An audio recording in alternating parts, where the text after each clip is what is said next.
Okay, so we just got done talking about reading the care label on clothing. Mm-hmm.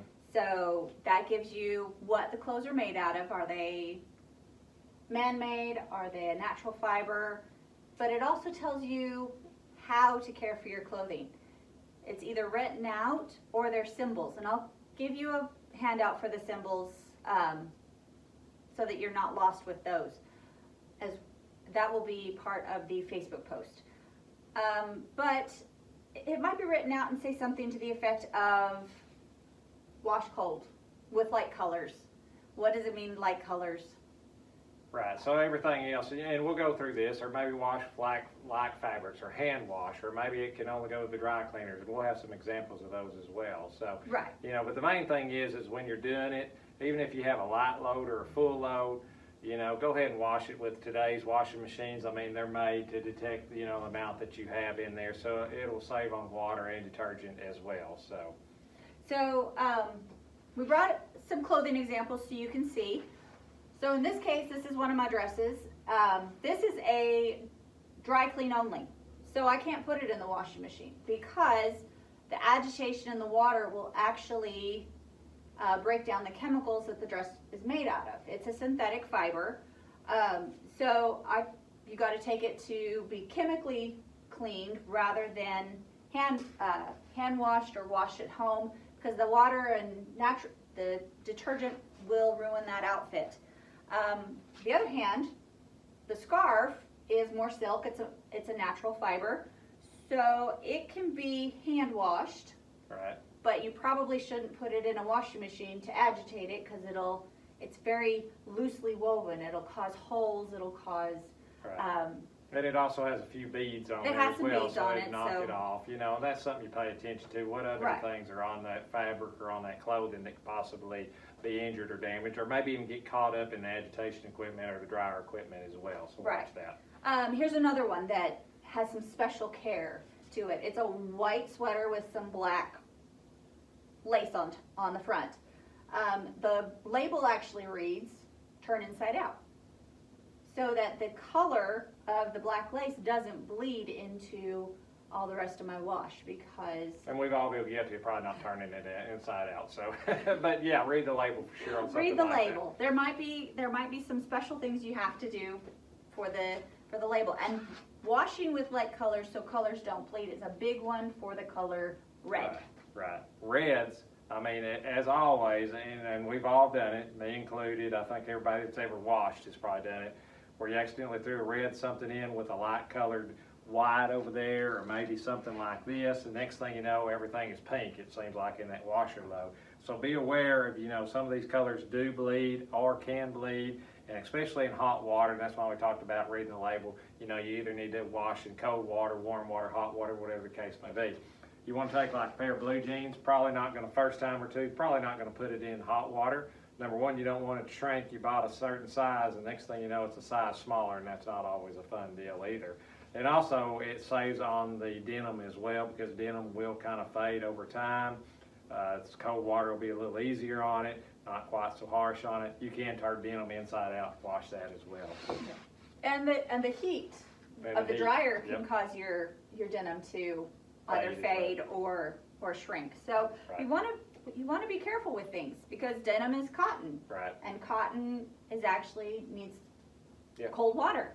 It's better in cold water and a lower temperature to dry.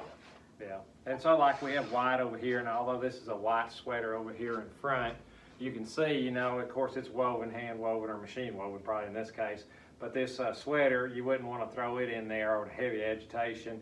And although it's white, I don't know that you necessarily want to use bleach either. So be careful with bleach when you're getting a load full of whites. A little goes a long way in this case, Definitely. So take care of that so it won't fade or eat away at that fabric as well. So when you do have your laundry, what we mean by light colors is things that are going to not react to each other. So white and cream are going to be okay. Red will probably be okay with like a pink, maybe something like or an orange. Right.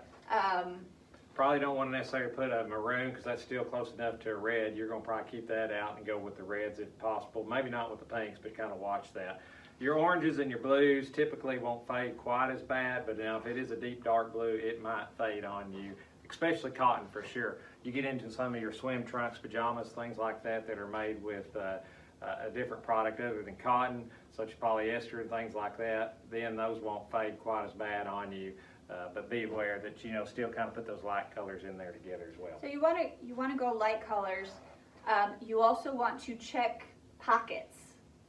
When you're checking, check for money first. Check for money first. You could get paid. Yeah.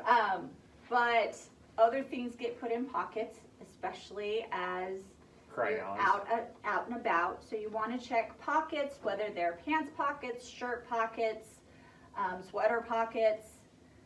But as you are getting ready to wash, you also want to maybe pre-treat.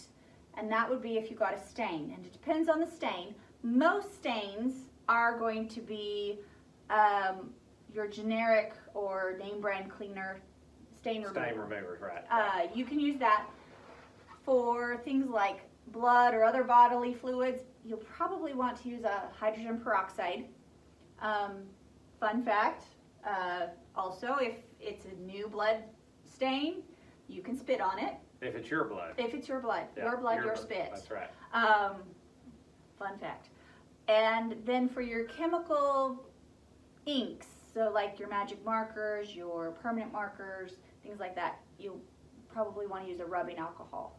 Now, any of these, they don't go right on and then go right into the washer. You want to let it take its chance, and work on that stain for a little bit. You're not just going to throw it in the washing machine. Let it do its job first and foremost. And then when you pull that washer load out, I always double check, did it really get my stain out of that? If not, we're going to retreat and redo it again, maybe even by itself or something like that. Or sometimes I'll throw a towel in it so it's not quite as bad on it. And when you're double checking that stain, check it after it's gotten out of the washer, not after it's gotten out of the dryer. Right, exactly. You don't want to bake in that stain. Yeah, you don't want to bake crayons into a pair of jeans or a Nope. shirt or an ink pen. Ink pens are really, really bad as well by basically obliterating themselves inside of a dryer and staining everything. So be careful there.